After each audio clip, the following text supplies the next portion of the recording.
नमस्कार दर्शक बंधु ओडिया सुखा संसार चैनल को आपण को बहुत बहुत स्वागत। कन्या राशि जुलाई 2026 टी आपणकर किपरि रहिबो केउं ग्रहर शुभ परिणाम आपण देखिया को पाइबे। देखो फ्रेंड्स जुलाई 2026 रे एमिति किछि आपणक जीवन रे घटिबो जो द्वारा आपण घर द्वार छाड़ी मध्ये जीवा को मध्ये पड़ी पारे काहे कि ताहार कारण कोन सब किछि डिटेल्स मु आपणक वीडियो रे मझी मझी कहबी। फ्रेंड्स जुलाई मसले आपणक सह 7टी भयंकर घटना घटिबा को जाउछि। एही जुलाई मास को साधारण बोली भावंतु नहीं, कारण कन्या राशि रो व्यक्ति माने 4टी बड़ ग्रह एही जुलाई मास रे राशि परिवर्तन करिवे। जेउ ग्रह आज जाए आपण को कंदौथिले, आज जाए आपण को सब बेले परीक्षा नउथिले, जेउ ग्रह सब बेले कंदेबा परीक्षा नेबा सेही ग्रह ही वर्तमान जुलाई मासरे आपणक पई गोटे खुशीर मुहूर्त आनिबाकू जाउछि। जुलाई मासरे आपणक सह कोन घटिबो कोन हेबो एवं कोन प्रतिकार करबा उचित सब किछि डिटेल्स रे मु आपणको एही वीडियो माध्यम रे जणेबी।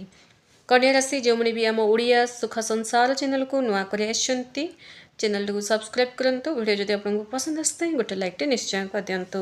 एही जुलाई मासरे आपणकर 3टी बड़ अधूरा स्वप्न पूरण होगाकू जाउछि। आपणक आखिरु लुह आनी दे पारे फ्रेंड्स, कारण आपण को एते बड़ खुशी मिलवाकू जाउछि जहाँ आपण केबे कल्पना कर नथिबे। एमिति भावंतु जे बुड़ी जाउथबा नौकाटाकू सेही ग्रह जो ग्रह बुड़ाई दउथिले सेही ग्रह ही उद्धार करछंती। फ्रेंड्स सबु किछि सठिक भाव में मुझे परफेक्टली कहवाक जाऊँगी, तो निश्चय ध्यान से शुणु आपण पर्सनल लाइफ रे कौन सब चेंजेस हम।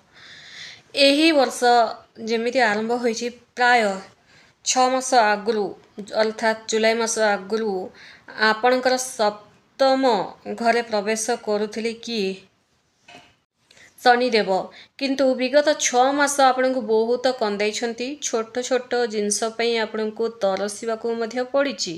यह सत्यटे आपण निज मन को बहुत मन मारिकी ही चली आपण को सहारार आवश्यकता थिला, निजर मनर कथा शेयर करिवार आवश्यकता थिला। एमिति गुडे बंधु खोजुथिले जे आपणकर साथ देउ, घर लोकंकर सपोर्ट मिलु नथिला ना आपण निज लोक आपणकर साथ दउथिले ना सेही माने साथ दउथिले जहाँ आपण भल करी किंबा जहाँ को आपण संभाली थिले आगु जोटा कि टंका पैसा साहाय्य करथिले किंबा आपण जहाँ सहित मिसुथिले समस्ते आपणकर हाथ छाड़ी देछे। आपण निजे निजको एकाकी संभाली छंती एई 6 मास। आपण को लागुतला 2026 टा जेमिति आरंभ हबो सब किछि भल ही चलिबो, किंतु कन्या राशि व्यक्ति विगत 6 मास आपण बहुत किछि हराई छंती। यह मध्य सत्यटे जी निजर प्रियजन को हर किए निजर स्वप्न हर किए माने बहुत कष्ट निजर निद हर। तो यही जो समय रे आपण को सबकि मूल्यवान जिनस ही मिल। कन्या राशि लोके विगत 6 मास किसी ना कि निश्चय जो हर यार कारण राहु। फ्रेंड्स षष्ठ भाव रे अवस्थान करथिले राहु, जे कि आपण को अधिक भ्रमित कराउथिले कन्फ्यूज रे पकाउथिले। यही 6 मास रे बहुत किछि हरैबार कारण एवं राहु तार माने भ्रमित करे कि आपण को माने लोकंक सहित मिसिबाक मध्य दउ नथिले, किंतु एबे से सब हिसाब किताब आसवाक जाउछि। जुलाई मास ठारू आपण जीवन में सबकि बदलिबो। सबुठारु बड़ ग्रह परिवर्तन राशि परिवर्तन जहाँ हे ताहा होछि 5 जुलाई को शुक्रंकर सिंह राशि रे प्रवेश। शुक्र ही होउछन्ति लग्जरी लाइफ रो कारक।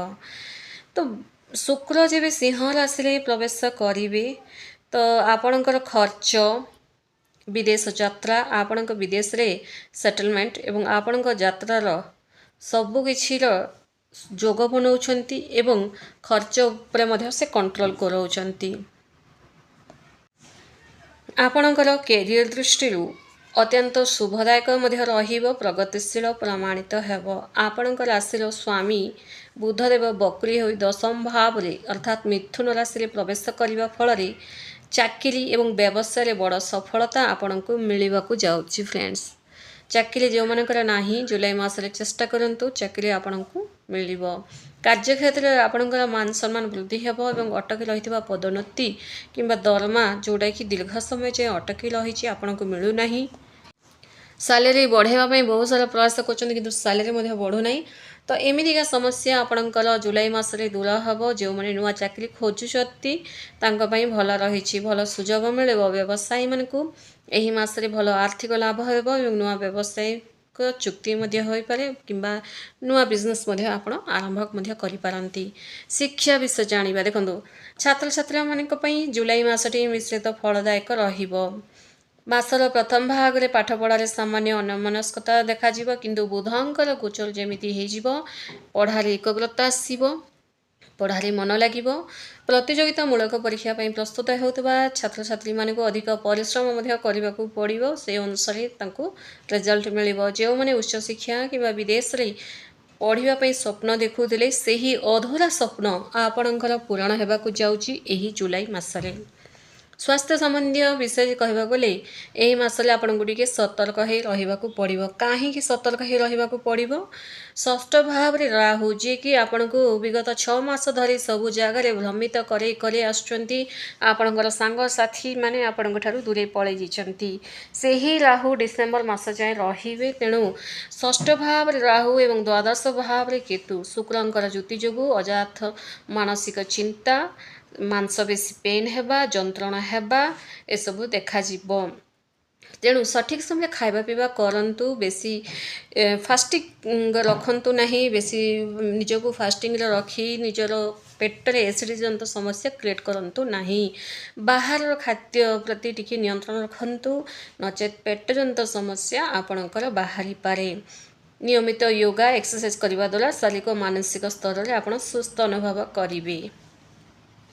जो मैंने प्रेम संपर्क रही यही मासटी अति मधुर प्रेम संपर्क थिबा मनमालिन्य दूर हेब कारण सिंह राशि शुक्रंकर प्रवेश जोगु साथी थिबा मनमालिन्य दूर हेब। थर्ड पर्सन जदि किए आसी से आपे आपे साइड हो गोटे गोटे समय एमती थाए आम कि भगवान को न मागिकी हमको मिल जाए ताहा होची ग्रह मानकर चलन ग्रह मानकर प्रभाव जोगु आपणकर ये जो समय रे सिंह राशि जब शुक्रदेव प्रवेश करेंगे तो आपणकर माने लव रिलेशनटा बहुत बढ़िया आपण निज साथी कौन सी दूर स्थान को जीवे।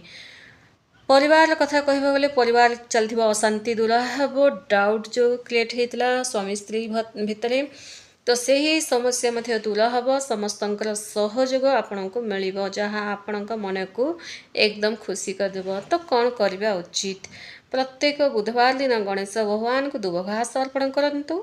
ओम गण गणपति नमः यह मंत्र जप करंतु। सबुज रंगर वस्त्र अधिक व्यवहार करने को चेष्टा करंतु यही जुलाई मासरे एवं असहाय लोकं को मुग डाली पनीपरिया सबुज रंगर सबू दान करने को चेष्टा करंतु। पक्षी मानू शस्य दाना पानी दिंतु यह द्वारा आपणकर राहु केतुंकर कुप्रभाव कटिबा को लगिबो कारण आज जाए जो कष्ट पाउचंती केवल राहुंकर प्रभाव ही कष्ट पाउचंती। राहु केतोटी जगार शुभ फल प्रदान करुचंती किंतु पूरा एकदम लोक मान को साइड कर दौरान आपण जीवन में कहीं न आसू भ्रमित कर दौरान जहाँ सागर मिसवा गले आपन को लगुच ये गोटे ठकिब बोली तो एमती कि भ्रमित आपन को एकला कर दौरान राहु। तेणु पक्षी मान को जब दाना पानी देवे राहु खुशी हेबे राहु को खुशी करिले ही राहु राजार पदवी राहु को दिखाई राहु खुशी हेले ही आपन को लातालात से आपन को धन्यवान करेबी। कमेंट्स श्रद्धा एवं भक्ति एवं विश्वास सह जय गणेश निहाती लिखंतु। धन्यवाद।